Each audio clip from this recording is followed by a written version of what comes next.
იუსტიციის მინისტრი მეორე სვირის მოსახლეობასთან შეხვედრაზე რა საკითხებზე გაკეთდა ძირითადი აქცენტები.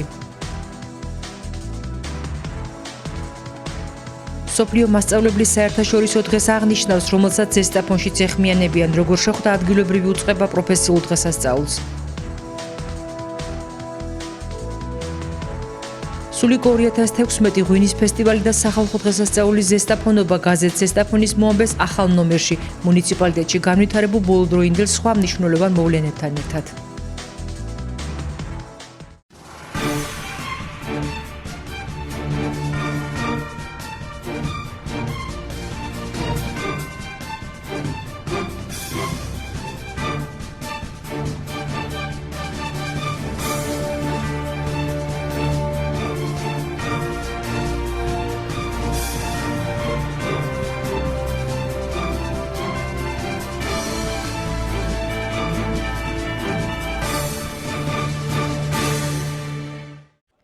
იუსტიციის მინისტრის თეა წულუკიანისა და ზესტაფონის 52 მაჟორიტარულ ოლქში ქართული ოცნების დეპუტატობის კანდიდატთან შალვა კიკნაველიძესთან შესახვედრად მეორე სვირის მოსახლეობა სოფლის ყოფილ ადმინისტრაციულ ცენტრში შეიკრიბა. ველოდებით იუსტიციის მინისტრს ქალბატონ წულუკიანს და ძალიან ბევრი პრობლემები გვაქვს გადასაწყვეტი.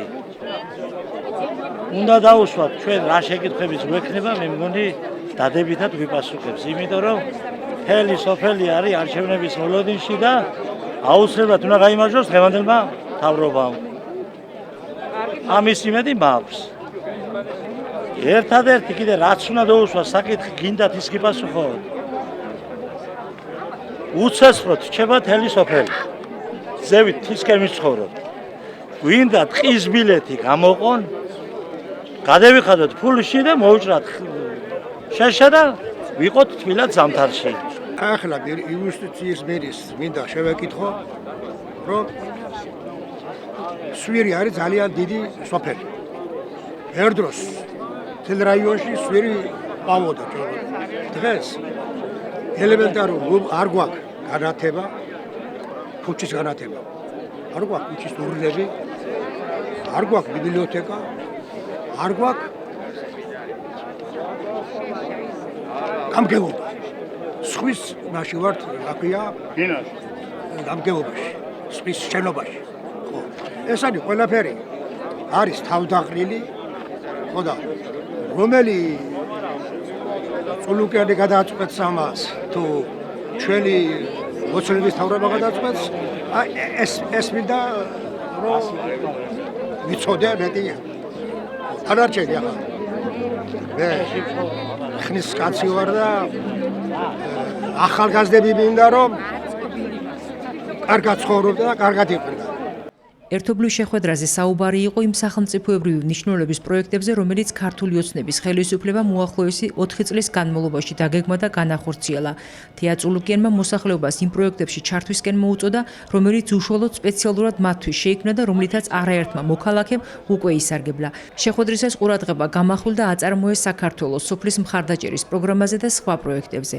იუსტიციის მინისტრმა შეკრებილ საზოგადოებას მოუწოდა 8 ოქტომბერს უარი უთხრან წარსულს და ხმა მისცენ ქვეყნის მომავალ სწრაფ განვითარებასა და კეთილდღეობას. თეა წულუკიანმა შალვა კიკნაველიძის მხარდაჭერის მიზნით აღნიშნა, რომ სახელმწიფო გუნდის კანდიდატის სურვილია აჩვენოს კარგი სახე საქართველოს პარლამენტში. მას მიესწრება ყველგან, ყველა სამინისტროში და უწყებაში. ის ახალგაზრდაა და მეტი ენერგია აქვს. ამომრჩევლებს დეპუტატობის კანდიდატმა შალვა კიკნაველიძემაც მიმართა, რომელმაც განხორციელებულ და დაგეგმილ სამომავლო პროექტების პრიორიტეტულობაზე გააკეთა აქცენტი.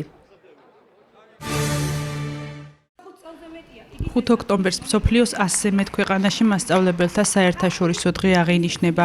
ამ დღის აღნიშვნა სათავეს 1994 წლიდან იღებს. დამფუძნებლების განმარტებით ამ დღის დაწესება მიზნად პედაგოგთა მხარდაჭერას ისახავს. მასწავლებელთა პროფესიულ დღეს 5 ოქტომბერს სრულიად ზესტაფონის საგანმანათლებლო დაწესებულებათა პედკოლექტივი შეუერთდა. დღესასწაული კულტურისა და შემოქმედების ცენტრში გაიმართა, სადაც რესურს ცენტრის ხელმძღვანელმა რამდენიმე დამსახურებული პედაგოგი დააჯილდოვა და შემდგომი წარმატებები უსურვა.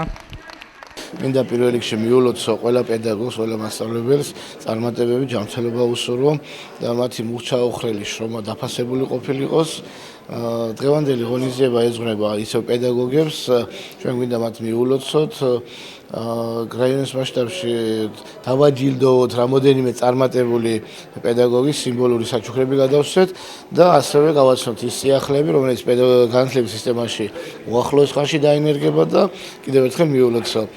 ძალიან ამაღელვებელია საერთოდ მასწავლებელთა დღეს ყოველთვის დიდი სიხარულითა და აღმაფრენით ხვდებით, რომ ყველას ვახსენდებით, როგორც მოსწავლებს, ისე მშობლებს, მთავრობას და ყველას და განწყობა ძალიან მაღალია. ჩემთვის მოულოდნელი იყო ყოველივე ეს. ქვეყანაში, სადაც მასწავლებელი დაფასებულია, იმ ქვეყანას ნამდვილად კარგი მომავალი აქვს. რა თქმა უნდა, დაფასება ყველას უხარია და მით უმეტეს ჩვენ მასწავლებლებს. ყველას გილოცავთ დღევანდელ დღეს და დღევანდელი დღე უფრო მეტ სტიმულს გვაძლევს მომავლისათვის. ბედნიერია ის ქვეყანა, სადაც პედაგოგი ნამდვილად დაფასებულია, რამე თუ პედაგოგის ხელშია მომავალი თაობის აღზრდა. პედაგოგს უფრო მეტი დაფასება თანდათან უფრო მეტად ემატება, უფრო მეტად ფასობს პედაგოგის შრომა და რა თქმა უნდა ეს მოტივირებულს ხდის პედაგოგს უფრო და უფრო მეტად იმუშაოს და უფრო მეტი ენერგიით შევიდეს სკოლაში და აკეთოს ის საქმე, რასაც მომავლის აღზრდის საქმე ქვია. კულტურისა და შემოქმედების ცენტრში გამართულ ღონისძიებას მუნიციპალიტეტის გამგებელი, მისი მოადგილე და განათლების სამსახურის წარმომადგენლები დაესწრნენ. ტარიელ თუთარაშვილმა რაიონში მოქმედ პედაგოგებს პროფესიული დღე მიულოცა. მასწავლებლებს, პედაგოგებს, ზოგადად საგანმანათლებლო სფეროში დაკავებულ ადამიანებს აღზრდელებს უდიდესი მისია აკისრიათ ქვეყნის წინაშე, მათი ფუნქცია და მოვალეობა გახლავთ მომავალი თაობების აღზრდა და ეს მართლა ძალიან მნიშვნელოვანია. მინდა მიულოცო ყველა პედაგოგს, ყველა მასწავლებელს დღევანდელი დღე და უსულო წინსვლა და წარმატებები.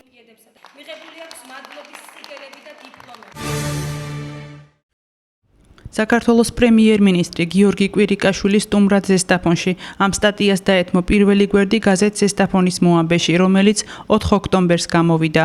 მუნიციპალურ გაზეთში ასევე იხილავთ ჯანდაცვის მინისტრ დავით სერგიენკოს შეხვედრას ზესტაფონელ სამედიცინო საზოგადოებასა და სოფელ დილიკაურის მოსახლეობასთან. პოლიტიკური თემების შემდეგ მკითხველს შესაძლებლობა აქვს ქალაქში ჩატარებულ კულტურულ ღონისძიებათა ქრონიკასაც გადაავლოს თვალი. ზესტაფონის 154 წლის იუბილეის მიძღვნილ ფესტივალთა დეტალებს შემდეგ გვერდებზე განთავსებული თემები, ზესტაფონლობა ღვინის ფესტივალი და სულიკო 2016 გაგვაცნობს. ღონისძიებებზე გამოვლენილი იქნა ზესტაფონის საპატიო მოქალაქეები, საუკეთესო იმერული ღვინის მწარმოებლები და ხალხური და საესტრადო სიმღერების ყველაზე გამორჩეული კონკურსანტები, რომლებიც ფულადი ჯილდოებით დასაჩუქნენ. სხვადასხვა სოციალური საკითხების მიმოხილვის შემდეგ გაზეთის ქრონიკა მუნიციპალიტეტში მიმდინარე სპორტულ ამბებზეც გვიყვება.